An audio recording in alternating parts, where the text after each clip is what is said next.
Mao Zedong, a visionary, revolutionary, and a leader of the Chinese people.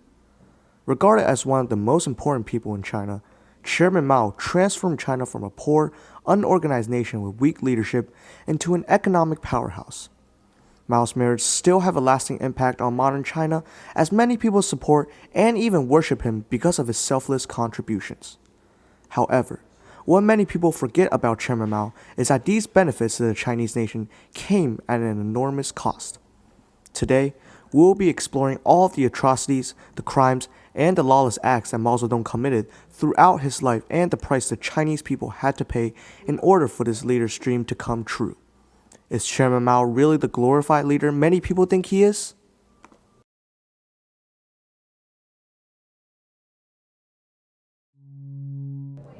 Mao Zedong was born on December 26, 1893, into a wealthy farmer's family in Chen, Hunan province.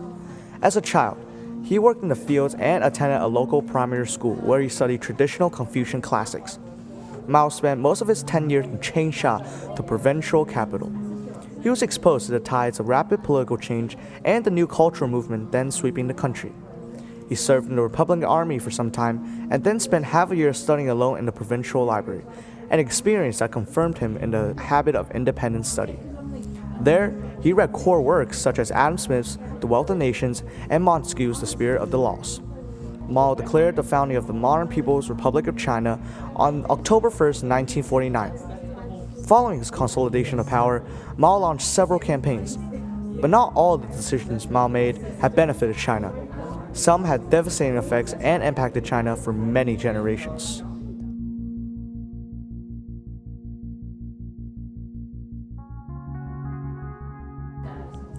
The year is 1958. China, having been rocked by a devastating civil war just 8 years earlier, was in dire need of support and reform. Previous efforts by the President of China, Mao Zedong, were only partially successful in reorganizing and re-energizing the nation through new laws which gave Chinese land back to people in order to farm and produce goods. These efforts brought economic prosperity in the form of bountiful harvests and a large surplus of food.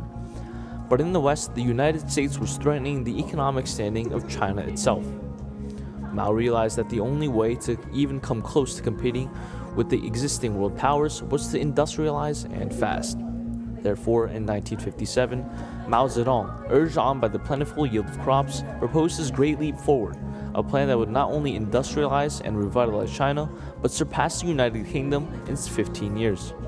The proposed plan involved having the citizens of China rapidly produce massive amounts of steel and grain in order to increase the economic output. However, there were problems right from the start. The Chinese people were not ready for this type of change. While the manpower was there, Mao's nation lacked the heavy machinery and equipment required to mass-produce steel and other goods. The steel that they did produce was very low quality and amounted to little value in the international market. Despite this failure, Mao urged his people on, and in the process, set up his country for disaster. A year later, the nation of China was in shambles.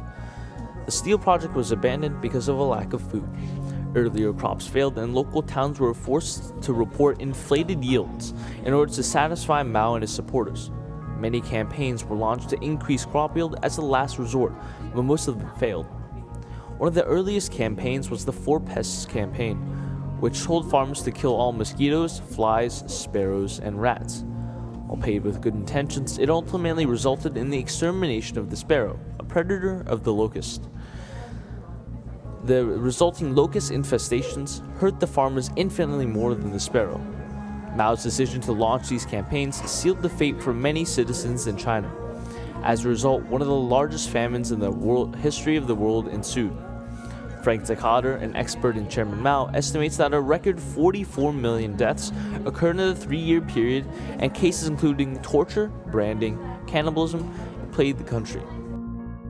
What was originally a plan to increase economic and agricultural yield turned into a massive disaster, while it decreased China's economic standing and production by around 25%.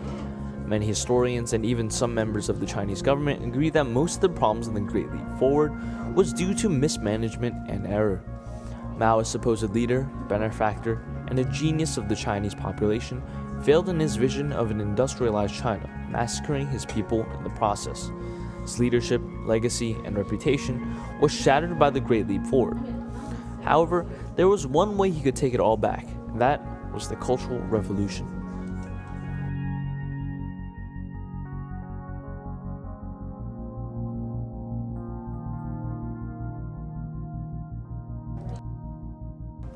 In 1966, China was in turmoil. After the horrendous failure of the Great Leap Forward, Mao Zedong practically disappeared in the time he was most needed. In his place, the Vice President Zhou Enlai introduced economic reform, which boosted the Chinese economy and renewed the people's interest in the nation. While going against communist principle, and therefore against Mao's principles, Zhou Enlai brought a short period of peace and prosperity to China, from 1962 to 1965, which had not existed for several decades. The fall of 1966 was when things started to go wrong. After being openly criticized for his lack of leadership, Mao was starting to have doubts in his own government. It was at this point where Chairman Mao decided a revolution was necessary to keep control of China. The purging of opposition leaders started to happen in the May of 1966, with Mao Zedong's wife, Jiang Qing, at the charge. In this period of time, schools and universities around the nation got caught up in the revolutionary spirit. This led to the formation of the infamous Red Guards. These young, freedom-loving students were the front line of the revolution, attacking anyone who opposed the doctrine of Chairman Mao. Mao loved the Red Guard and gave lots of support to them, which included holding rallies and raising funds to these students. The Red Guard, however, only furthered the violence that plagued the country only a few years ago. Scared of being killed, local people attacked their own communities out of fear of being called a counter-revolutionary. Some people even attacked their own friends and family, harming thousands in the process. What was supposed to be a revolution resulted in chaos, with people attacking and killing each other over baseless fears. It was during the fall of 1966 when Mao started to attack the culture of China itself. Nian Cheng, an elite resident of Shanghai, had her house ransacked by the Red Guard, with many antique vases and paintings destroyed. She was later falsely accused of being a British spy and thrown in prison as a result. When she was finally released, she found that her daughter had been beaten to death and thrown out of a window by the infamous Red Guard. Her book, Life and Death in Shanghai, highlights some of the violence that China went through during the Cultural Revolution. In all, the Red Guard oppressed millions of Chinese people throughout the 2 years that they were active. The Cultural Revolution finally ended when Mao Zedong and Zhou Enlai were too sick to rule. The 4 remaining leaders of the Cultural Revolution were arrested and sent to prison. 120 years later, China is still dealing with Mao's legacy. To many people in China, Mao Zedong is the eternal father. To these people, he remains a symbol of strength. Indeed, Mao did increase the modernization of China and has gained back economic and social prosperity.